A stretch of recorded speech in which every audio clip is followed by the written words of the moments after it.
To one of our headline stories now, data released by the tracking website FlightAware has revealed that more than 800 flights were cancelled in the United States on Friday, as a 4% reduction in domestic flights came into effect in the wake of a government shutdown. Major airlines in the U.S. began cancelling hundreds of flights scheduled for Friday after the Federal Aviation Administration ordered a 4% reduction in flights at 40 airports across the U.S., as the government shutdown led to a crippling shortage of air traffic controllers. U.S. Transportation Secretary Sean Duffy had earlier warned that air travel capacity could be reduced by up to 10% at 40 major airports across the country in the coming days, as around 1.4 million federal workers, from air traffic controllers to park wardens, are working without pay or are on forced leave. Professor Izielen Agbon is a policy expert, and he joins me now from Dallas, Texas, to discuss the government shutdown. Professor Agbon, you're welcome. Thank you very much for joining us, sir. Thank you. You're welcome for having me. Professor, the U.S. government shutdown has grounded or delayed thousands of flights, creating chaos across airports. How did this shutdown begin? Let's start there in the first place. And what does it reveal about the political or economic struggles happening in America right now? Actually, in the United States, the Congress is the one that approved government spending at the federal level. And this is done, the year goes from September 30 to October 1 to September 30. So before October 1 every year, Congress have to sort of put a budget for the coming 12 months together, and the House of Representatives have to pass it, and the Senate will pass it, and both chambers of the House will agree on it, send it to the President, and the President will sign, and it will become law. That is how spending is, that is how Congress utilizes its power to control spending in the United States. So every year, sometimes, both parties in the House, both the Democrats and the Republicans, we have a disagreement on how to fund certain aspects of the budget. And this disagreement may lead to a lack of consensus, and therefore a delay in the bill to be sent to the President.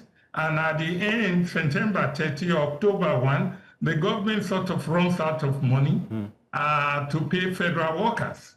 And usually, most of the time, this is the Senate and the House, they come to an agreement before October 1. Sometimes they don't. The last time this happened was 2018, 2019, when there was a disagreement between the Democrats in the House and the Republicans over the funding of the wall by President Trump at the Mexican border. And this disagreement led to a shutdown of the government for 35 days. Professor, now we are on day 38, so I guess the record has been broken. Professor, thank you for that little class there, how it works in America. We've seen this before, like you said, from when Trump was in the office from before. But this time we're seeing traffic controllers being hit. Essential services this time, they're being hit hard. And that's a rare thing to happen. So why are critical sectors like aviation feeling the heat this time? Usually during a shutdown, essential service workers continue working. Sometimes they work with reduced pay, sometimes they work with no pay. Because these government shutdowns never last, like I said, the record before was 35 days.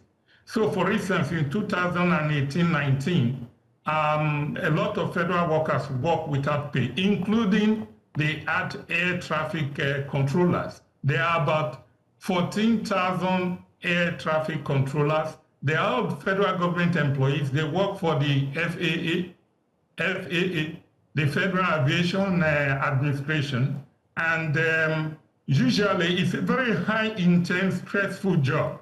So when you add to the normal stress that air traffic controllers have, and you start saying no pay for them in a country where, you know, you depend on your pay, it's a highly paid job. They start to take sick leave off. And therefore, when they start to take sick leave off, because they are working without pay, it becomes dangerous, and therefore flights start getting canceled. In 2018-19, and exactly, that's what forced the government to come to a consensus. Now, Professor, that's This exactly time- where I'm going next. I'm wondering, with these cancellations, many Nigerians and Africans depend on flights in and out of the U.S. for business, for study, for medical travel. So should Africans or African travelers be worried about disruptions or delays, and for how long could this go on? Well, I think usually if you are traveling, it is best for you to check whether your flight has been canceled or not. Because it might go to 10% reduction in flight. You're talking of 40 major airports, and these are mostly big airports, international connection, New York, Atlanta, Houston, Dallas, where international flights from Nigeria land. So it is best for Nigerian travelers to check whether their flights have been canceled before they embark on the flight. At 10% reduction, a lot of domestic flights may be canceled. So when you are checking on your flight, don't just check when you enter the US. You better check on the connecting flights too. You don't want to be stuck for days in some major airport in the United States. Well, Hopefully, thanks for the warning, Professor. We come to an end. Well, thanks for the warning. Some economists have warned, however, that prolonged shutdowns could weaken confidence in America's global system. From your perspective, and very shortly, as an energy economist expert, could this shutdown ripple into other global sectors like oil, which Nigeria depends on? No, it will not. You lose about $15 billion a week for this kind of shutdown. And the $15 billion a week, they are really not, the energy sector is mostly in the private sector, and therefore we have little or no impact on it. But, you know, there's going to be losses. By the time they recover, the government comes back into play at the end of the shutdown, they may only recover about 10 billion per week out of the 15 billion per week that they lost. So there will be economic consequences, you know, but it will be, hopefully, it will maybe 0.5% or less than 0.5% reduction in the expected growth rate. But it will have little or no impact on the energy sector that's mainly in the private sector. Well, Professor, thank you very much for that economics class. I wish I could stay, but we have to go now. Thank you very much, sir. Okay, have a good day. Yeah, Thank you.